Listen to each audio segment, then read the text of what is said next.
අද ලෝකයේ දේශපාලන තත්ත්වය බලද්දී බොහෝ දෙනාගේ අවධානය ගන්නා විශේෂ කරුණක් තියෙනවා. ඒ තමයි ඇමරිකාව, ඉරානය සහ උතුරු කොරියාව අතර තියෙන සම්බන්ධතාවය. මේ රටවල් තුන ඍජුවම එකට යුද්ධයකට ඇතුල් වෙලා නැති වුණත් ඔවුන්ගේ හැසිරීම් සහ තීරණ බලද්දී ඉදිරියේදී ලොකු ගැටුමකට මඟ පෑදෙනවාද කියලා ලෝකයේම සැලකිල්ලෙන් බලන් ඉන්නවා.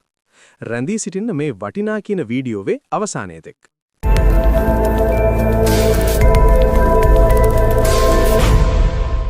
ඇමරිකාව කියන්නේ ලෝකේ බලවත්ම හමුදා බලයක් තියෙන රටක්. ඔවුන්ට මොඩර්න් ටෙක්නොලොජි, නියුක්ලියර් වෙපන්ස් සහ ලෝකේ බොහෝ රටවල් සමග සම්බන්ධතා තියෙනවා. ඒත් එවැනි බලයක් තිබුණත් ඔවුන්ට විරුද්ධව සිටින රටවල් නැති වෙලා නැහැ. ඉරානය සහ උතුරු කොරියාව ඒ අතරින් ප්‍රධානම දෙකක්. ඉරානයේ මැද පෙරදිග කලාපයේ බලවත් රටක්. ඔවුන්ගේ තෙල් සම්පත් නිසාම ලෝකයේ අවධානය ලැබෙනවා.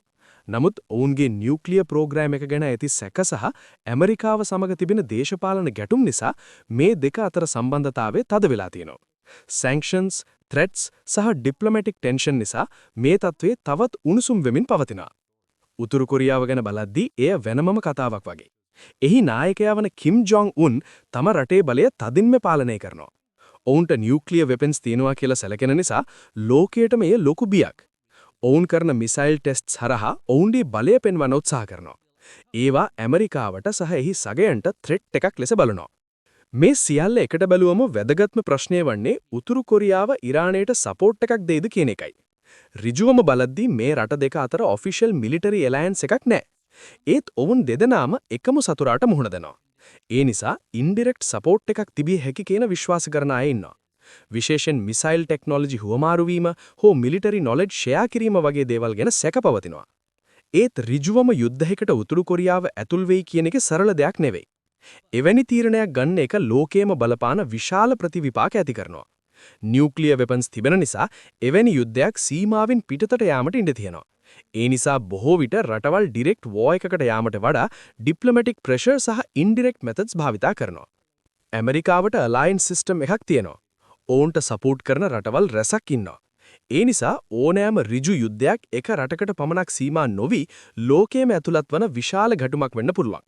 ඒ තත්ත්වය තුළ උතුරු කොරියාව සහ ඉරානයේ දෙකම තමන්ගේ රටේ ආරක්ෂාව සහ බලය සුරක්ෂිත කරගන්න උත්සාහ කරනවා.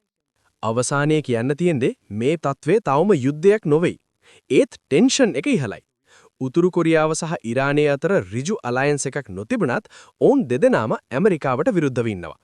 ඒ නිසා ඉන්ඩිරෙක්ට් සපෝට් එකක් තිබිය හැකියි. නමුත් ෆුල් ස්කේල් වෝ එකක් ආරම්භ වීමේ අවදානම ඉතාමත් බරපතලයි.